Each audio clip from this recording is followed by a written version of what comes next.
உலக புகழ்பெற்ற விளையாட்டு வீராங்கனை சைனா நேபாள் அவர்களுக்கு இன்று பிறந்தநாள். மார்ச் 19, 1990 ஹரியானா மாநிலத்துள்ள இசாரில் இவர் பிறக்கிறார். 2012 லண்டன் ஒலிம்பிக்ஸில் இவர் வெண்கலப் பதக்கத்தை வென்று காமிக்கிறார். அது மட்டுமல்ல நண்பர்களே, 24 வேர்ல்டு டைட்டிலை வின் பண்ணியவர். காமன்வெல்த் கேம்ஸில் 2 வாட்டி கோல்டு மெடலிஸ்ட்டு.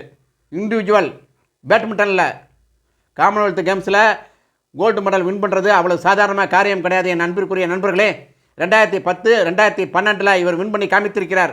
அப்படி என்றால் பார்த்து கொள்ளுங்கள் இவருடைய திறமையை. அது மட்டுமல்ல, இவர் Arjun award winner, Padma Bhushan award winner, Padma Shri award winner, Rajiv Gandhi Khel Ratna award winner. அப்படி என்றால் பார்த்து கொள்ளுங்கள்.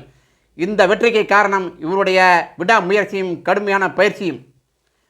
நண்பர்களே, நீங்கள் மட்டும் மனது வைத்தால், கடும் பயிற்சியும் கடும் உழைப்பும் இருந்தால் உங்களாலும் வெற்றி பெற முடியும் என்பதற்கு உதாரணம்தான் சைனா நேபாள் அவர்களின் வெற்றி.